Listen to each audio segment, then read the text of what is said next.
आज हम बात करेंगे एक बेहद खूबसूरत लेकिन दर्द भरी कहानी की। और उस कहानी का नाम है वाइट नाइट्स। यह कहानी लिखी है फ्योडर दोस्तोयेव्स्की ने। तो वाइट नाइट्स उनकी एक छोटी लेकिन बहुत गहरी कहानी है। यह कहानी सिर्फ प्रेम की नहीं है, यह कहानी है अकेलेपन की, कल्पना की और उस दर्द की जो तब होता है जब इंसान सपनों में जीता है। तो यह कहानी शुरू होती है रूस के शहर सेंट पीटर्सबर्ग में। इस शहर में गर्मियों में एक अजीब घटना होती है। रात पूरी तरह अंधेरी नहीं होती, आसमान में हल्की रोशनी बनी रहती है, इसलिए इन्हें वाइट नाइट्स कहा जाता है। और यही वाइट नाइट्स इस कहानी का प्रतीक भी है। ऐसी खुशी जो थोड़ी देर के लिए आती है और फिर गायब हो जाती है। अब कहानी शुरू करते हैं हम। तो कहानी का नायक एक युवक है। दोस्तोयेव्स्की उसका नाम नहीं बताते, वह खुद को बस एक शब्द से बुलाता है, ड्रीमर, यानी एक ऐसा इंसान जो सपनों में जीता है। ड्रीमर कई सालों से सेंट पीटर्सबर्ग में रहता है, लेकिन उसके जीवन में एक बहुत बड़ी समस्या है। उसके कोई दोस्त नहीं है, उसका कोई परिवार भी नहीं है और उसकी कोई गर्लफ्रेंड भी नहीं है। वह अकेले एक छोटे से कमरे में रहता है, दिन में थोड़ा काम करता है और शाम को शहर में घूमता रहता है। लेकिन उसकी असली दुनिया बाहर नहीं है, उसकी असली दुनिया उसके दिमाग के अंदर है। वह अक्सर कल्पना करता रहता है, वह अपने मन में कहानियाँ बनाता है। कभी वह खुद को महान नायक समझता है, तो कभी वह सोचता है कि कोई सुंदर लड़की उससे प्यार करेगी। लेकिन असल जीवन में ऐसा कुछ भी नहीं होता। यहाँ दोस्तोयेव्स्की हमें एक बहुत गहरी बात दिखाते हैं। कभी कभी इंसान असली जीवन में इतना दूर हो जाता है कि वह कल्पना की दुनिया में रहने लगता है। ड्रीमर भी ऐसा ही इंसान है। एक रात वह शहर में घूम रहा होता है। सड़कें बिल्कुल शांत हैं, नदी के पास ठंडी हवा चल रही है। तभी वह देखता है कि पुल के पास एक लड़की खड़ी है और वह रो रही है। ड्रीमर थोड़ा रुकता है, वह समझ नहीं पाता कि उसे क्या करना चाहिए। उसी समय एक शराबी आदमी उस लड़की के पास आता है और उसे परेशान करने लगता है। ड्रीमर तुरंत आगे बढ़ता है और उस आदमी को भगा देता है। यहीं से उसकी मुलाकात होती है उस लड़की से। उस लड़की का नाम है नेस्चेंका। नेस्चेंका पहले थोड़ी घबराई हुई होती है, लेकिन ड्रीमर बहुत विनम्र है। वह उससे धीरे धीरे बात करने लगता है। ड्रीमर उसे बताता है कि उसके जीवन में कोई दोस्त नहीं है, वह बहुत अकेला रहता है। यह सुनकर नेस्चेंका को उसके लिए सहानुभूति महसूस होती है। दोनों थोड़ी देर साथ चलते हैं। फिर नेस्चेंका उससे एक अजीब वादा करवाती है। वह कहती है कि हम दोस्त बन सकते हैं, लेकिन तुम मुझसे प्यार नहीं करोगे। तो जो वो ड्रीमर होता है, वो ये सुन के उसकी बात मान लेता है,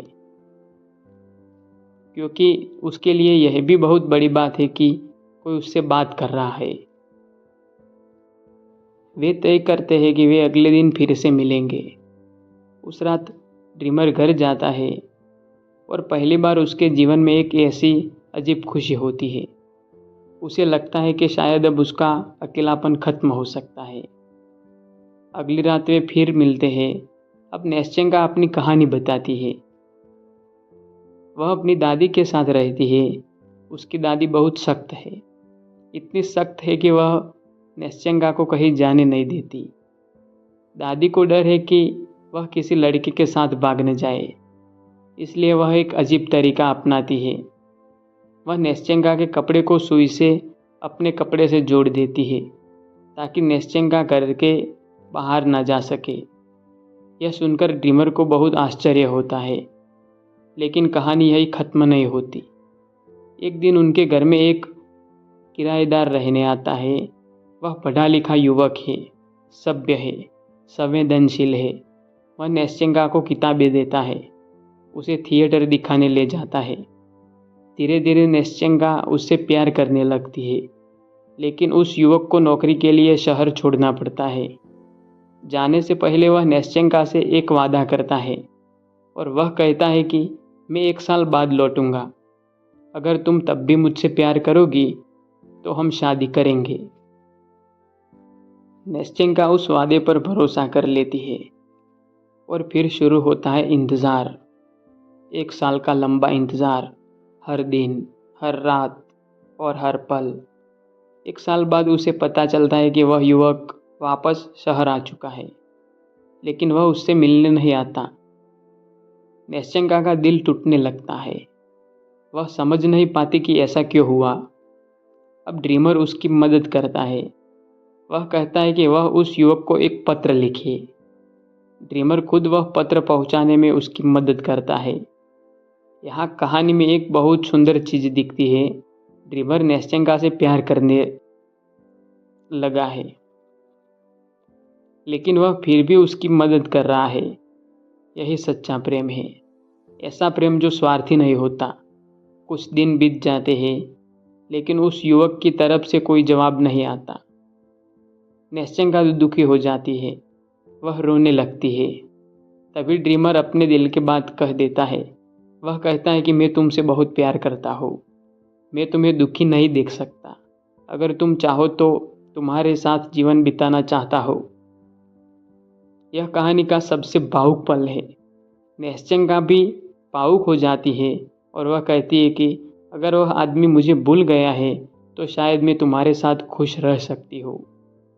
ड्रीमर के लिए यह सपना सच होने जैसा है।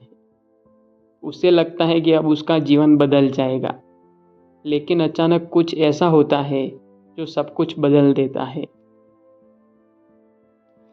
सड़क पर अचानक वही पुराना प्रेमी दिखाई देता है। नेस्चेंका उसे देखते ही उसकी तरफ दौड़ जाती है। वह उसे गले लगा देती है। ड्रीमर वही खड़ा रह जाता है और सब कुछ देखता है। उसके सारे सपने उसी पल टूट जाते हैं। अगले दिन ड्रीमर को नेस्चेंका का एक पत्र मिलता है। वह उसमें लिखती है कि तुम मुझे माफ़ कर दो, मैं तुम्हें कभी नहीं भूलूंगी, लेकिन मेरा दिल अभी भी उसी के पास है। कहानी यही खत्म होती है। ड्रीमर फिर से अकेला रह जाता है, लेकिन कहानी का अंत बहुत सुंदर है। वह कहता है, क्या एक पल की सच्ची खुशी पूरे जीवन के लिए काफ़ी नहीं है? इन 4 रातों में उसे सच्ची खुशी मिली थी और वही याद उसके पूरे जीवन के लिए काफ़ी है। यही व्हाइट नाइट्स की असली फिलॉसफी है। कभी कभी जीवन हमें बहुत कम खुशी देता है, लेकिन वह छोटी सी खुशी भी जीवन को अर्थ दे सकती है। अब अगर हम व्हाइट नाइट्स की कहानी को सिर्फ एक प्रेम कहानी की तरह देखें तो यह अधूरी प्रेम कहानी लगती है, लेकिन अगर हम इसे गहराई से समझें तो दोस्तोयेव्स्की यहाँ इंसान के जीवन और उसके अकेलेपन के बारे में बहुत गहरी बात कह रहे हैं। सबसे पहली बात जो इस कहानी में दिखाई देती है वह है अकेलापन। कहानी का नायक जो होता है ड्रीमर, वह सिर्फ अकेला नहीं है, वह समाज से लगभग कट चुका है। उसके पास कोई दोस्त नहीं है, कोई ऐसा इंसान नहीं है जिससे वह अपने दिल की बात कर सके। यही कारण है कि वह धीरे धीरे वास्तविक दुनिया से दूर हो जाता है और अपनी कल्पनाओं की दुनिया में जीने लगता है। यह दोस्तोयेव्स्की हमें यह दिखाते हैं कि जब इंसान के जीवन में संबंध नहीं होते, जब उसके जीवन में बातचीत नहीं होती, तब वह अपने अंदर ही एक अलग दुनिया बना लेता है। ड्रीमर भी ऐसा ही करता है। लेकिन कहानी का दूसरा बड़ा विचार है कल्पना और वास्तविकता का अंतर। ड्रीमर की पूरी दुनिया कल्पना से बनी हुई है। वह सोचता है कि शायद एक दिन उसका जीवन बदल जाएगा, शायद कोई उससे प्यार करेगा, शायद वह खुश होगा। लेकिन जब वह नेस्चेंका से मिलता है तो उसकी कल्पना पहली बार वास्तविकता से टकराती है और यही उसे दर्द मिलता है। दोस्तोयेव्स्की यहाँ हमें यह समझाते हैं कि जीवन में सिर्फ सपनों में जीना खतरनाक हो सकता है, क्योंकि वास्तविकता अक्सर हमारे सपनों जैसी नहीं होती। लेकिन इस कहानी का सबसे सुंदर और गहरा विचार अंत में आता है। जब ड्रीमर अकेला रह जाता है तब भी वह कड़वाहट से नहीं भरता। वह यह नहीं कहता कि दुनिया ने उसके साथ अन्याय किया। इसके बजाय वह एक बहुत गहरी बात कहता है। वह कहता है, क्या एक पल की सच्ची खुशी पूरे जीवन के लिए काफ़ी नहीं है? यहाँ दोस्तोयेव्स्की हमें जीवन का एक बहुत बड़ा दर्शन सिखाते हैं। जीवन हमेशा वैसा नहीं होता जैसा हम चाहते हैं। हम कई बार हारते हैं, कई बार हमारा दिल टूटता है, लेकिन फिर भी जीवन में कुछ छोटे छोटे पल ऐसे होते हैं जो हमें सच्ची खुशी देते हैं, और शायद वही पल हमारे पूरे जीवन को अर्थ दे देते हैं। ड्रीमर को नेस्चिंका के साथ सिर्फ 4 रातें मिली, लेकिन उन 4 रातों में उसने पहली बार सच्ची खुशी महसूस की, और उसी याद के सहारे वह अपने पूरे जीवन को स्वीकार कर लेता है। यही व्हाइट नाइट्स का असली दर्शन है। यही व्हाइट नाइट्स की फिलॉसॉफी है। खुशी हमेशा स्थायी नहीं होती, लेकिन जो छोटे पल हमें मिलते हैं वही जीवन को सुंदर बना देते हैं। आपको अगर ये हमारा वीडियो पसंद आया हो तो आप हमारी चैनल को लाइक, शेयर और सब्सक्राइब करें।